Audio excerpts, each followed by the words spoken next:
So, about that Guilty Gear, eh? You know, the series where I get to press my silly little buttons. I wouldn't call myself the best player, nor do I know everything about it, but I'd say I've played enough of the games to know what to talk about, as well as my experiences with it. That's right, ladies and gentlemen, I know what a slashback is. But there's a bit to be discussed about first. With so many fighting games around, how could you possibly know what type of fighting game Guilty Gear is? Don't fret guys, your good old pal Aiza will share some wisdom with you. For those who don't know, Guilty Gear is what we call in the business an arcade 2D anime fighter. Created by Daisuke Ishiwatari, as well as released by Arc System Works in the gaming-rich year 1998. Yeah, side tangent real quick. Seriously, look it up. Games like Ocarina of Time, Sonic Adventure, Tekken 3, Metal Gear Solid, Baldur's Gate, StarCraft, Street Fighter Alpha 3, and frickin' Railroad Tycoon 2. There's a lot of good games in 1998, and I'd recommend checking these out too. Back to what I was actually saying. Created by Daisuke Ishiwatari and released by Arc System Works in 1998, Guilty Gear is sprouted from Daisuke's desire to create a fighting game. More specifically, a fighting game that focuses on a fast-paced, aggressive game plan. A fighting game with a little more edge to it. A fighting game that's a little more metal. So, let's get into it. You know those footsie you guys love so much? Well, they don't exist like they normally do in Guilty Gear.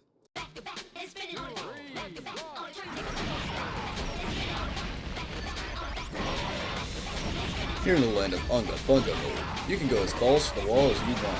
Just take some steroids, a fight stick, and a monkey brain. Voila, you're a natural born Guilty Gear player.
The uppercut.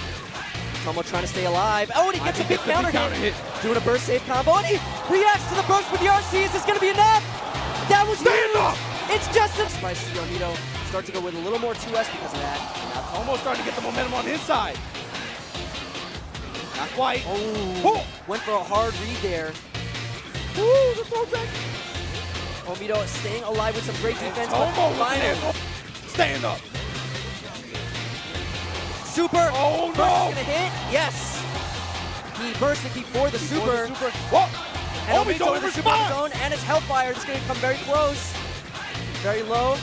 And touch him high!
Well,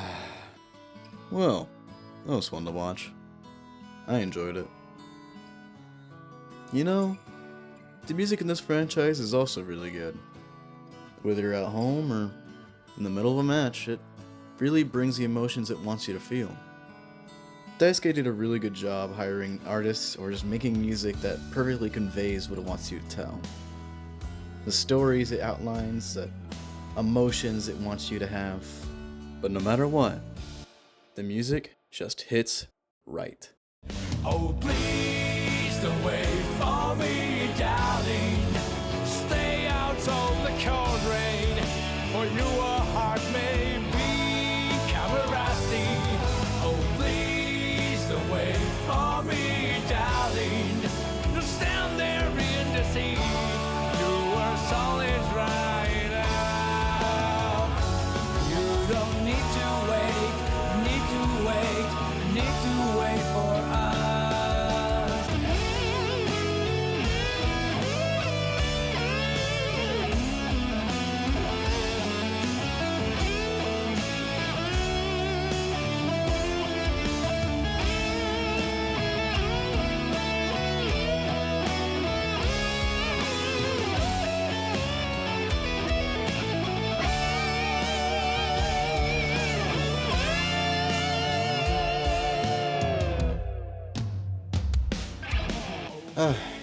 Such a good moment. Even outside these matches, these songs, these melodies, these emotions, they stick with you. They've got this drive that sticks with you across every single game. Like you're not just remembering a fight, you're remembering a moment. Not many games can pull it off, and in best ways, Guilty Gear does it so well. And it's not just the energy or the technical skill behind the compositions, it's the pure emotion. They capture these themes of identity, struggle, and freedom. They're baked into the series, and it's an art that goes beyond the screen. And that's what makes Guilty Gear music so unforgettable.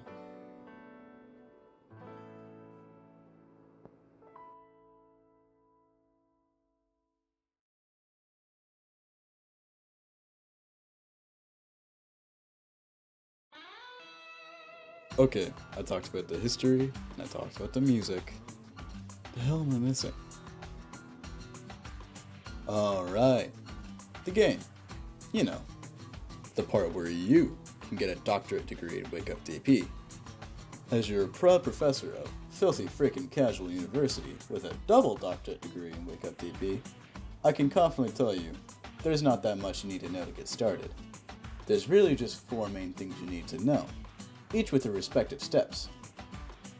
First up, number pad notation.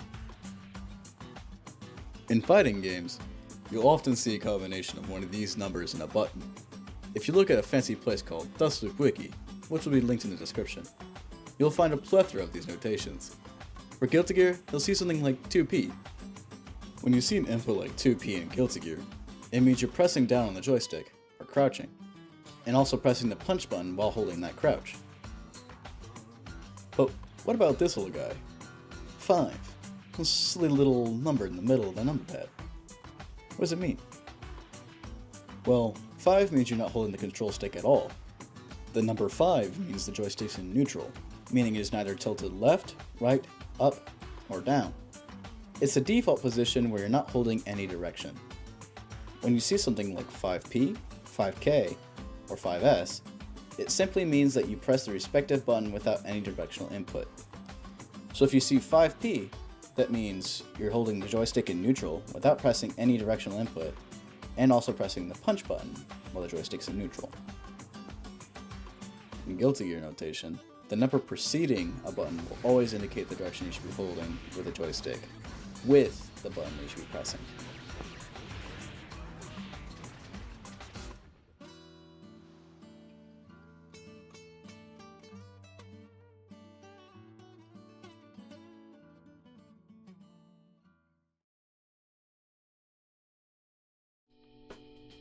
Number 2. The 5 core buttons in Guilty Gear.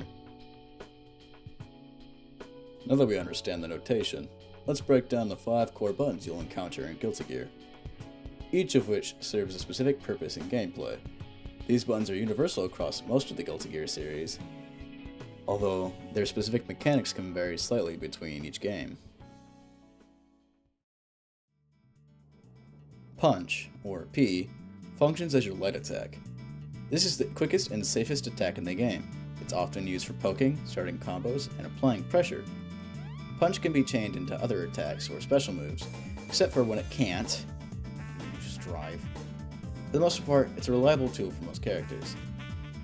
In Strive, it might not always combo into everything due to the changes in the combo mechanics, but it's still a reliable to go-to button for quick pressure or punishing a whiffed attack. Kick, or K, functions as your medium attack. Kick is another versatile attack, but often has slightly more range or utility than Punch. It's also useful for combos and can provide more block pressure. Kick might be a little bit slower than Punch, but it tends to have a larger hitbox and more utility in different situations. Kick is a good tool for pursuing mid-range or anti-air situations. It's also useful for combo extension and works in most scenarios across the series. Slash, or S, functions as a mix between a heavy and a medium attack. The slash button is typically used for poking or reaching opponents at mid-range. It can start combos or be used to extend pressure. Slash is often a good move to use in footsies and can help you control space when spaced correctly. In Strive, slash is often used for combo starters as it links well into various follow-ups. It can also be a great media button to apply pressure on wake up.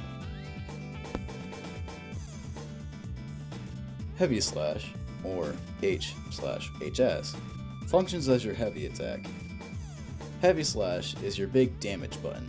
It's also the Unga Bunga button, and the counter hit big damage button. Heavy Slash usually has a large hitbox and can do significant damage, especially on counter hits. However, it's often slower and more unsafe if blocked or whiffed, so you have to be careful about its usage. Heavy Slash is great for big damage on counter hits and punishing whiffed moves, but using them recklessly can leave you open to punishment. In Strive, Heavy Slash attacks are often part of combo routes or can be used to break through an opponent's defenses if timed correctly. Dust, or D, is a unique button specific to Guilty Gear series. The Dust button is unique in that it serves as both a standard attack and a critical mechanic in some games. In most Guilty Gear titles, Dust serves as your knockdown button as well as your universal overhead. It's also part of mechanics like Burst in all the games in the series. Strive adds Bald Assault and Deflect Shield as unique mechanics with Dust. In Plus R, you can use a motion input with Dust to use Force Breaks, an upgraded version of a move in the regular kit. The Dust button can be used to launch your opponents into the air for extended combos or knock them down. It's a good button to use after connecting a few normals, especially when you want to end a sequence with a knockdown. Each of these 5 buttons, Punch, Kick, Slash, Heavy Slash, and Dust respectively, plays a vital role in both offensive and defensive gameplay in Guilty Gear. They aren't just some random attacks, they are tools that fit into various strategic elements, such as pressure. Poking with Punch, Kick, and Slash can help you control space and create opportunities for combos. Damage. Heavy Slash is your go-to for big damage, especially for counter hits or after a successful read on your opponent's moves. Combo potential. These buttons combine with each other in specific sequences, leading to devastating combos when used correctly. Unique mechanics. Dust has special uses, especially in more advanced mechanics, like burst or instant overhead attacks these can throw off your opponent's timing. In every Guilty Gear game, while the specific properties of each button might change slightly, the core functionality remains the same, and these 5 buttons form the backbone of every character's moveset. While Punch is considered the safe button, and Heavy Slash might be the fun button to mash until you realize it leaves you wide open, personally, I believe Plus R uses the buttons in the best way possible, but I know not everyone would agree with that.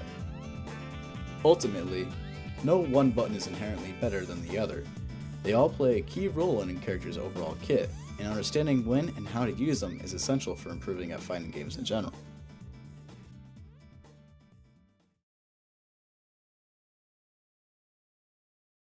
Third up, each character is different. Like, seriously, where else are you gonna find a bounty hunter who's so buff that he's made his hair a weapon? And his powers can level as well as surpass the strength of a celestial being? Yeah, that's just so bad guy, everyone. Now, in the Guilty Gear universe, that's just scratching the surface. You also have a French Catholic warrior who led a crusade, and is also the king of Illyria, who can and rifles Soul in his own power. He also married Soul's daughter. What the hell is this franchise? My god. You can't forget about our favorite vampire. No, not that one. The dandy as hell one. Yeah. Canonically, Slayer is so strong that he has to hold himself back just from killing you, and he can still take over half your damn health with a shoulder bash from the heavens. Like, let me play! And then we have Johnny, our favorite gambler, who cannot decide on an occupation for the love of his life. He's a pirate captain that is a samurai and a cowboy, as well as a world-saving economist, all rolled into one. Just because he throws coins on the ground, and he can beat your ass using the Hirofumi sword style, with the only description you can use is just heath him. This franchise is doomed, my god. And that's just 4 of the 58 characters you'll find throughout the Guilty Gear franchise. But don't worry, every single one of these characters has a mountain of lore to get behind. Whether it's a long-winded backstory, or mysterious depths to their motives, or just the sheer ridiculousness of how they interact with the world, you can spend hours getting lost in the history of a single character. But in the end, just pick who you think looks coolest or who feels fun to play. Leslie.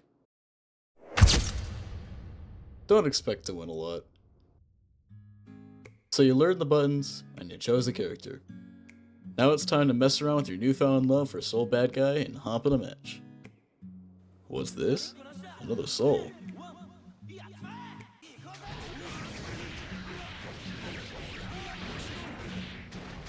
Okay, that's pretty good. Huh? Oh, TP on Wake Up.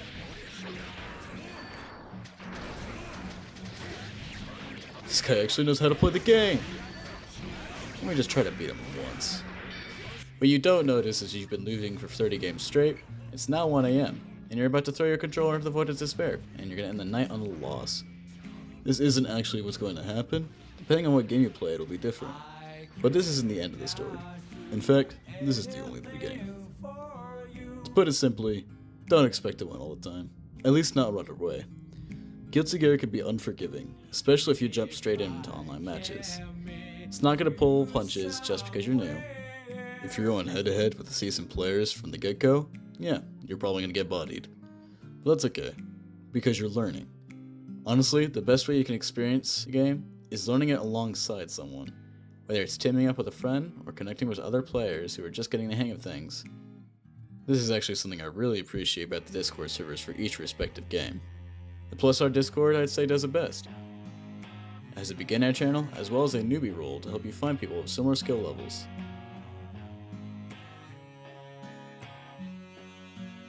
Not only that, but there are character channels filled with experts and others who are more than happy to share advice about getting better at the character you choose. I could sit here all day and tell you more about the learning curve, the community, and the passion that goes into mastering the game. But honestly, that's something you have to experience for yourself. Congratulations! You've earned your associate degree in Guilty Gear, and I hope you're having fun with these games already. What's that? You want to further your education? Well, sorry to tell you, but Slayer complimented me too much and I dropped my lesson plans, so the best I can do is give you a glimpse of what it can be. You ready to watch? Past that. You saw Nagi pulling his Huge weight on counter it, hit. jumps right into a counter hit too heavy. Almost half his life. Now, he's What's gonna the stand him mix-up? up. No. Wow, he just goes for a DP. Gets the cross up. The meaning. Oh, First Tomo! He's dead. He's dead, and Tomo does it. This is your moment, Kyle.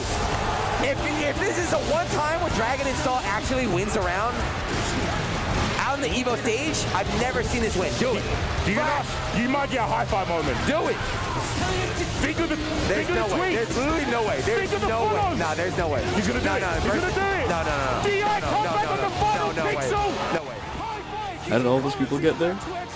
Well, they just kept playing, they kept learning, and they kept enjoying the adventure. The Guilty Gear franchise truly stands as a one-of-a-kind experience in the world of fighting games.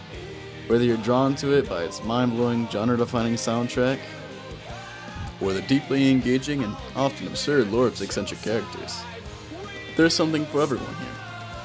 The gameplay is complex, yet it's also rewarding, offering depth for newcomers and seasoned veterans alike. And beyond the game itself, the Guilty Gear community shines as a welcoming and passionate group of players who share their tips, experiences, and genuine love for the series.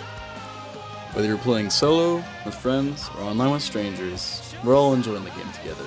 In a landscape filled with fighting games, Guilty Gear is an anomaly, a franchise that isn't only about fighting. It's a franchise about celebrating creativity, innovation, and the joy of coming together to push the boundaries of what a fighting game can be. And somehow, Guilty Gear does it perfectly. Nothing